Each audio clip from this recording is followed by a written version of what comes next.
A ABIN fez um relatório em 2017 sobre o movimento anti-vacina no Brasil e considerou que não era um grande risco. É a agência de inteligência, hein? Por outro lado, apontou Donald Trump como a maior liderança global do movimento. De novo, é a Agência Brasileira de Inteligência. Vamos ouvir mais sobre isso com a nossa Sofia Labanca aqui no Plantão do Meteoro. Bora lá!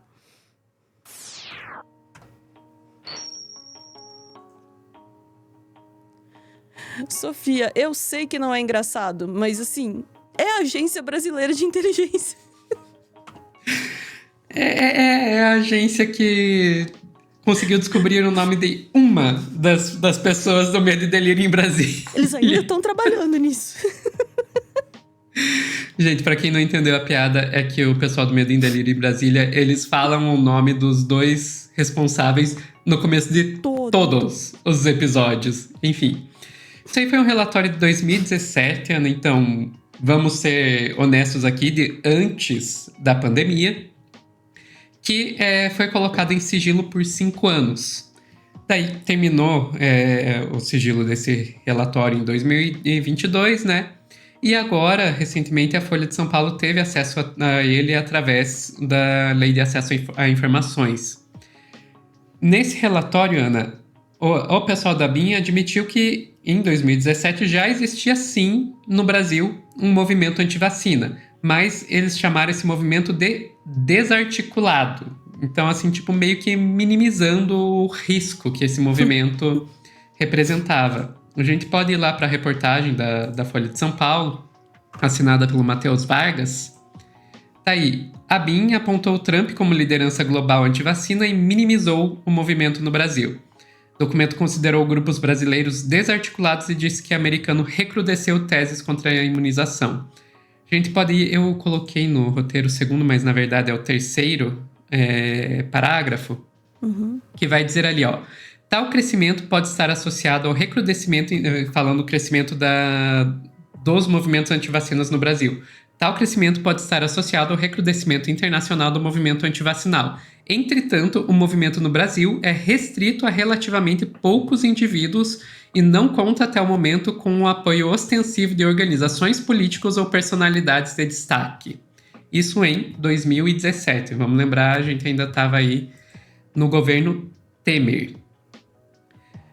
Daí, Ana, eles vão falar também do cenário internacional e apontam a eleição do Donald Trump nos Estados Unidos como um ponto de virada no movimento antivacina. Lembrando, Trump foi eleito em 2016. Então a gente pode descer um pouquinho mais nessa reportagem e a gente vai ver lá que o movimento antivacinal mundial recrudesceu desde as eleições de Donald Trump, que defendeu publicamente a relação entre autismo e vacinação e é crítico da política vacinal dos Estados Unidos. Outras personalidades do meio artístico e político estadunidense contribuem para o aumento da popularidade do movimento. Então eles veem aí que tem sim um avanço do movimento antivacina no mundo, veem que aumentou um pouquinho no Brasil, mas ainda não consideram isso como uma grande ameaça aqui. Daí, com relação ainda com o Trump, eles apontam uma conexão bem interessante entre o Donald Trump com o Andrew Wakefield. Andrew Wakefield, que é basicamente o pai do movimento antivacina, foi o cara que conseguiu, se eu não me engano, em 1998, publicar na revista científica Lancet, uma das mais famosas, aí, mais reconhecidas revistas científicas de medicina, um artigo associando a vacina, não lembro agora se é a tríplice, eu creio que é a tríplice viral, ao autismo. E daí ele o relatório vai dizer lá mais para baixo. Trump teria se reunido com Wakefield e outros ativistas antivacinais pouco antes de ser eleito. O trailer do documentário Vaxxed, relacionado ao artigo de Wakefield, promove o depoimento antivacinal de vários políticos do Partido Republicano, o mesmo partido de Trump. Além de Trump, outras personalidades defendem argumentos antivacinais e ajudam a proliferar o movimento internacionalmente. Então são essas as conclusões que a BIM chegou. Ok, existe uma articulação internacional contra vacinas. Ok, Donald Trump está sendo um grande disseminador desse movimento, aqui no Brasil ainda não é um risco. Isso em 2017, antes de Bolsonaro chegar ao poder, antes da pandemia. E daí eu acho que é muito fácil, Ana, a gente olhar para isso e dizer, tá, mas, gente, isso foi antes do Bolsonaro, antes da pandemia, não tinha como prever o que poderia acontecer. E daí, Ana, sinceramente, eu lembro de você e do Álvaro. Por quê? Vocês dois escreveram um livro. Eu não lembro. Que ano que foi lançado o livro? Não, mas aí não vai dar vantagem pra gente. Foi lançado em 2019.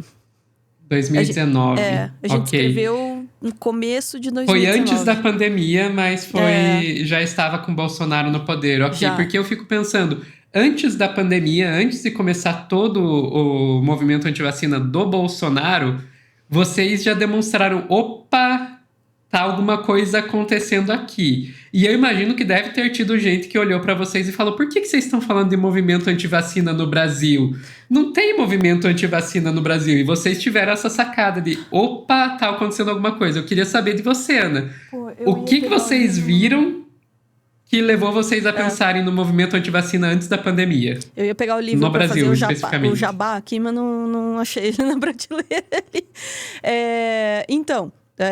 sem fazer autopropaganda, mas para explicar, porque talvez as pessoas não conheçam, né? A gente escreveu esse livro que se chama Tudo que você precisou desaprender para virar um idiota.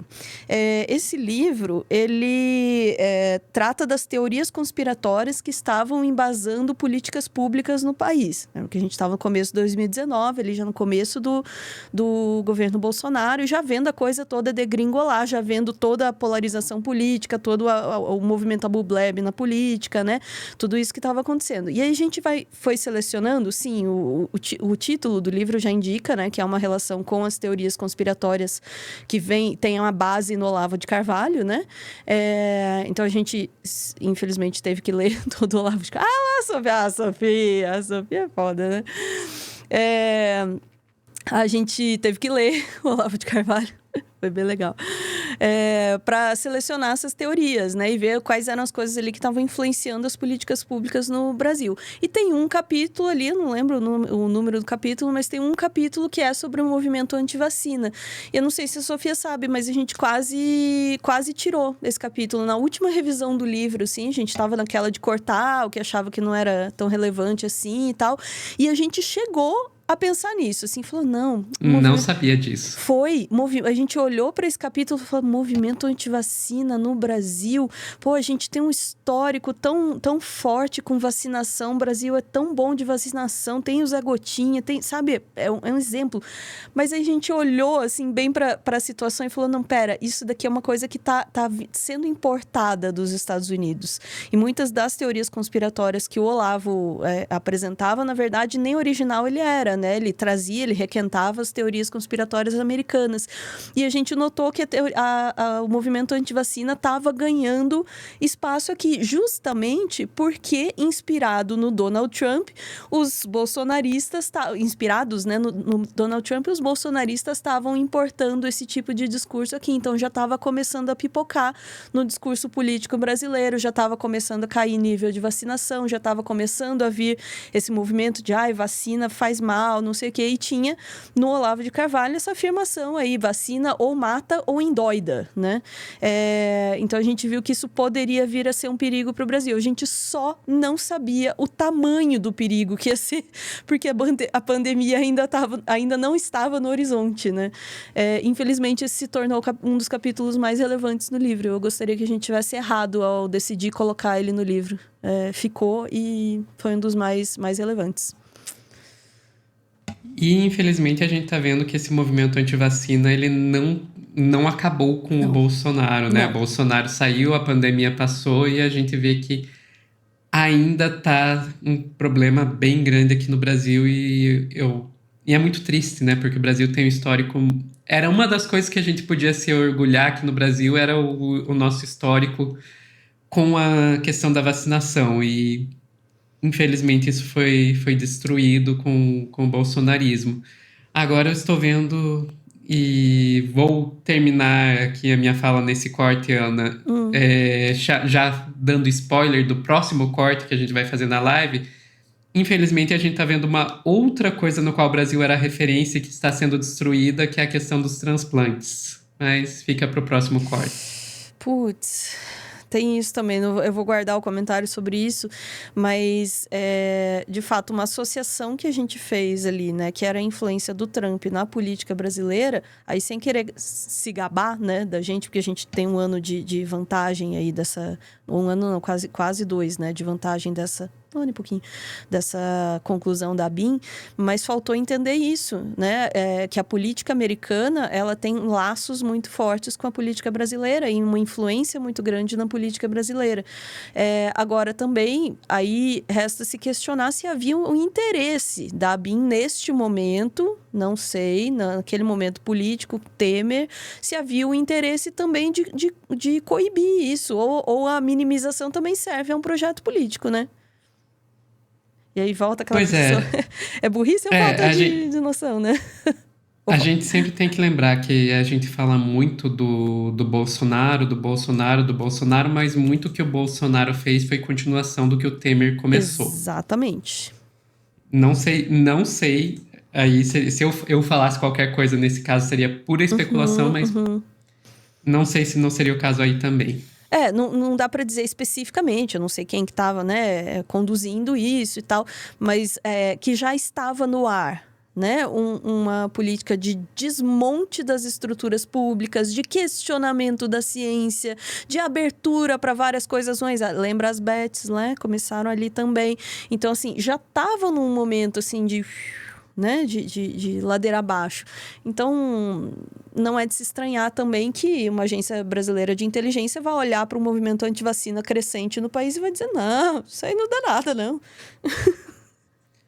Pois é, né? A gente já estava aí com lei de terceirização, reforma trabalhista, preço de paridade de importação no caso do petróleo, né? Da Petrobras. A gente já estava com a diminuição, com a extinção das reservas de grãos do país, né, que acabou virando em inflação de alimentos mais tarde, tanta coisa que começou no Temer, que eu só fico lembrando das pessoas quando entrou o Bolsonaro dizendo volta a Temer, e eu dizendo, vocês estão loucos.